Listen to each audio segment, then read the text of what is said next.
Hey y'all, I'm Daniel and this is Deacon Outdoors.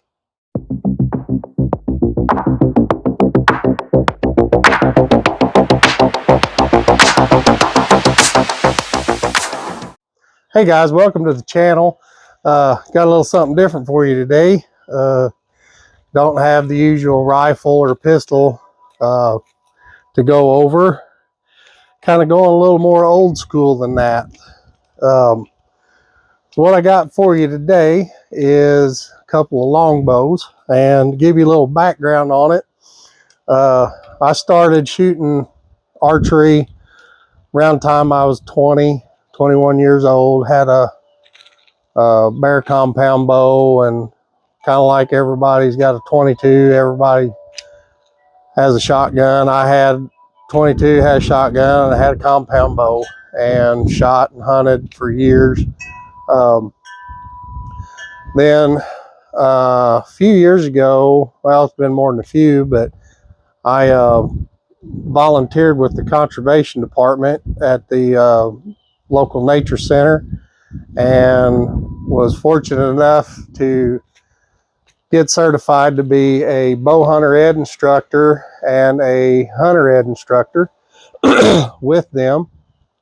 And with the nature center, I was able to do some of the archery programs and actually teach archery. And it's kind of like shooting and hunting. You got a passion for it and you want to share it.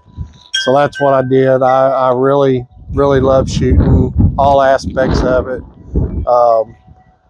But while I was doing that, one of the gentlemen that works for the conservation department teaches bow making.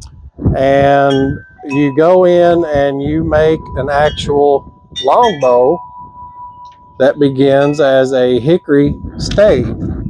Now, this is a hickory stave. This is basically what you'll start with. And when you finish with something like this, you've got a shooting and working longbow. Now, this is the traditional way our ancestors made bows, and it's pretty cool to learn how this was all done, because when you make one with this class, you're using a shaving horse, you're using a broadhead hatchet to kind of profile out your bow, and then draw knives and spoke shaves and card scrapers, and you do all this on a shaving horse, and then you work it down until you get it on the tillering tree and tiller it out to get the limbs bending symmetrically and in the whole length of the limb, and then you end with a finished bow. And that's what I've got here today for you. This is not the original bow that I made. That is with a really good friend of mine that loves archery as much, if not more, than what I do. And he wanted to get into some of the history for it. So he has that and enjoys shooting it. He hunts with it. And it's pretty cool to know that it's with somebody that appreciates it. Not that I didn't, I just wanted him to have something that he could enjoy, because he's a pretty good friend of mine. So that's the only reason he got the one I made. But the two I've got is my second and third bows that I've ever made. The second one I started in a class, the advanced class that he did a couple times was with Osage Orange. Osage Orange is a little tougher wood to work with than hickory. Hickory's a little more forgiving. The back of the bow, you don't have to worry about the ring as much as you do on the Osage. Throw them down there. So, like I said, this is Osage Orange, and this started just like the stave I just showed you is what this started as. Now, most of the time, this is a really yellow wood when it's fresh, but this one's about, oh shoot, it's probably about 15 years old. So as it ages, it turns a darker brown, and it just really, now if I would leave this out in the sun, it would darken a lot faster and age a lot quicker as far as the color. But there's no finish whatsoever on this one here. This is all natural. The reason I bring up the growth ring with the Osage is whenever you start making a bow with a piece of Osage orange, you have to find the growth ring on the end of the stave, and you basically chase the ring all the full length of the bow. And that way the whole outside edge or the back is one continuous growth ring, unviolated, and it's for the strength of the bow. If I were to just barely nick the growth ring on this bow with a rock or something and go completely through the growth ring with a nick, it'll shatter. That's how important it is to chase the ring, if you will, on Osage Orange. Now this one here, I finished with a leather wrap grip. I used tool leather and wrapped it with a poly rope to get the rope marks. And if you can see it, you can actually see the individual threads of the rope in each one of these little divots. And then I stitched it while it was still damp. So when it dried, it shrank as leather does, and it's not glued on. It's held on with these stitches and the shrinking of the leather as it dried. And also have a little arrow shelf made into it there. And the cordage you see right here is just for decoration. Sorry, my other mic died. I'm just making sure this one's on. This is just purely decoration. It's just cordage that I wrapped on it. There's no structural support or anything with that. It's just purely decoration, just something to be different. The features on this bow is the snakiness and curvature of working around the knots on the sides. I mean, there's a knot right here. If you can see it, there's a knot right there at my fingertip. And all of these areas were where there was a knot at. And that just gives it so much character, having that in there.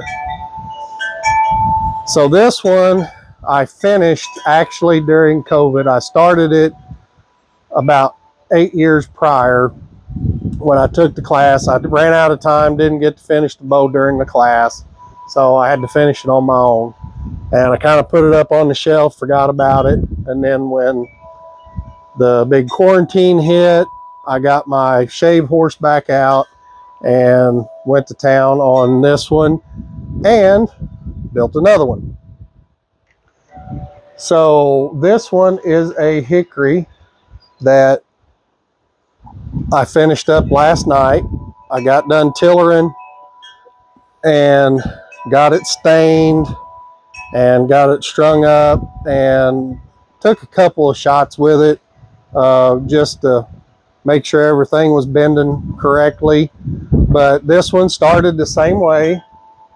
It started out of a stave, had a few more. I got 3 more of these hickory staves and a couple of Osage staves that have been standing in my basement for several years. So they're very dry. I just haven't got around to making them yet. But this one here was one I did start to finish. Well, I should say start to finish. I did do it start to finish, but I finished it 5 years later. But This one has a walnut inlay or laminate in the grip with the hickory, walnut, and then hickory. And then the tips, I added walnut tips onto the hickory on both ends. And just to give it some contrast, something a little different, like some people use like horn material from like longhorn or bull horns or something like that to laminate onto a bow. Now, a lot of the history involved with bow making is the people and the areas that they lived in as to what kind of wood they could use for a bow. They all had to hunt, they all had to find their own food, and when archery started coming around, they had to figure out how to make a bow. So they used whatever they could come up with. One area, they used driftwood. Now, driftwood, as you know, is just what it is. It's driftwood. It's very soft. So they had to devise a way to strengthen the wood to be able to have a functioning bow. So they would back it with any kind of material they had. I've seen a cordage backed bow where they had it almost looked like a chain link fence design made out of the cordage that ran the full length of the bow, and that give it support.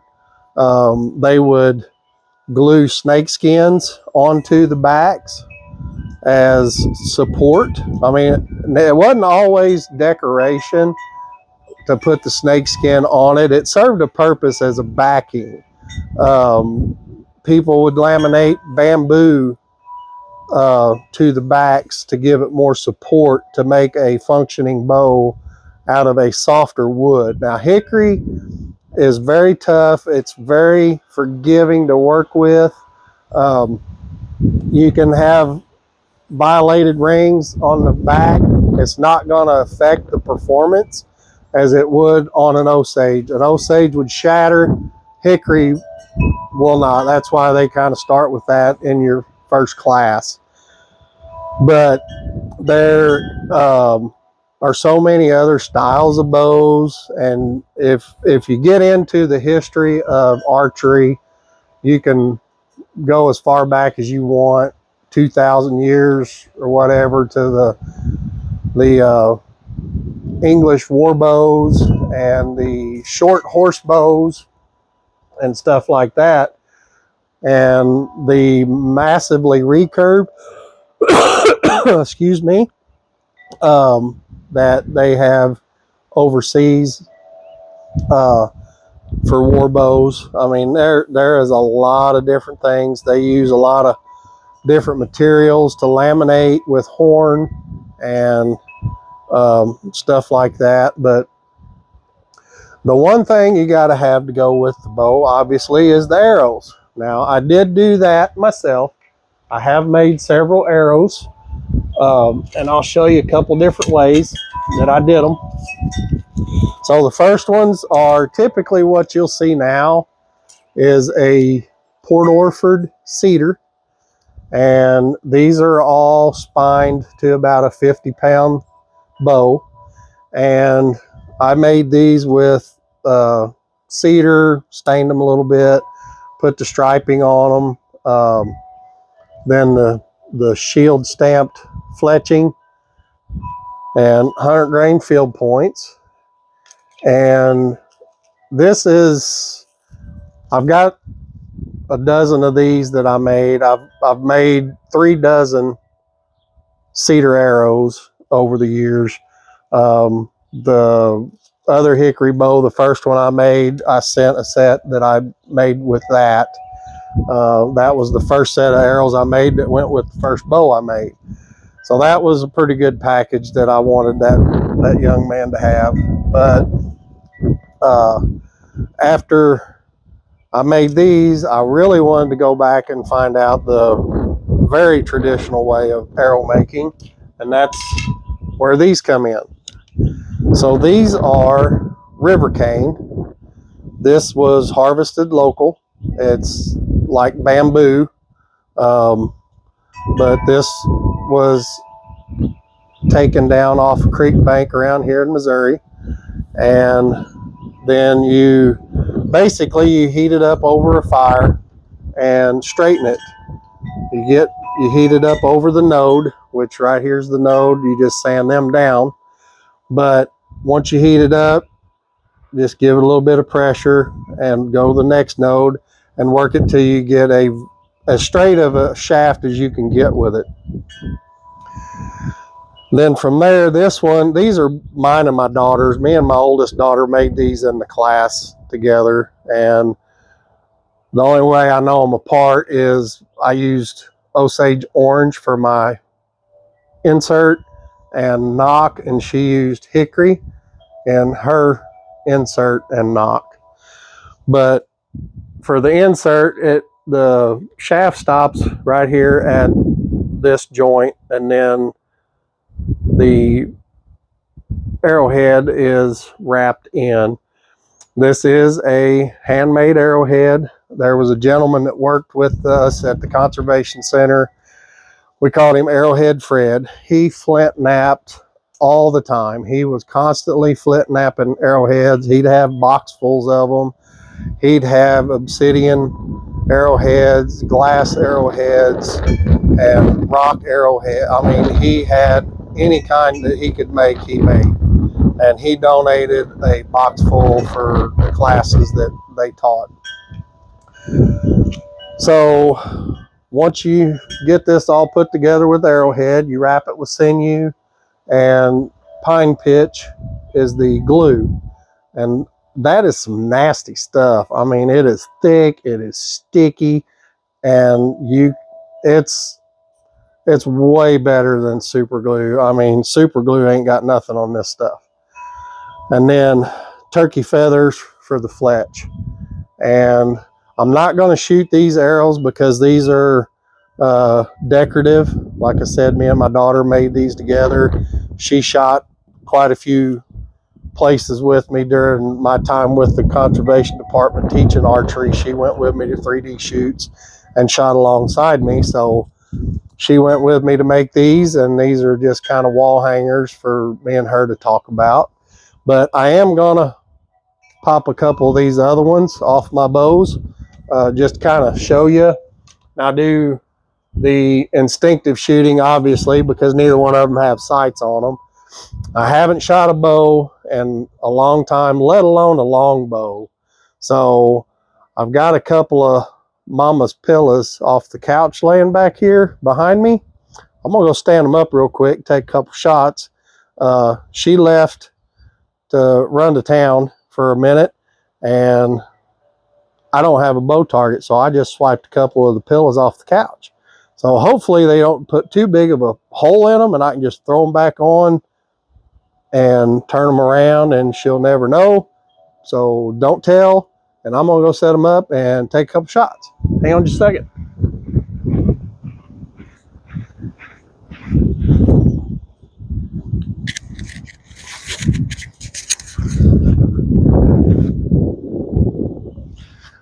The wind has been crazy here today, and it keeps blowing the pillows over. So I'm gonna shoot the Osage first, and then we'll shoot the little bit bigger one.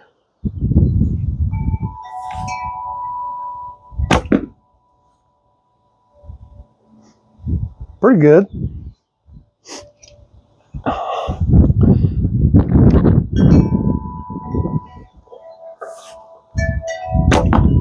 Oh, just about missed that one.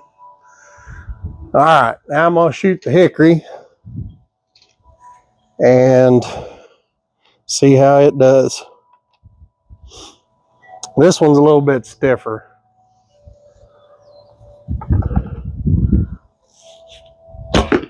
Oh, just about missed that one too. Well, guys, I appreciate you being with me today. Like I said, this was just something else that I really enjoy getting into with the outdoors, and just another form of shooting that's really enjoyable. If there's somewhere you got an area that does something like this, get in on it. I mean, it's a lot of fun, a lot of good history to learn behind bow making and all the different styles. My most favorite handmade longbow that I've ever seen and read about is called a Penobscot double bow.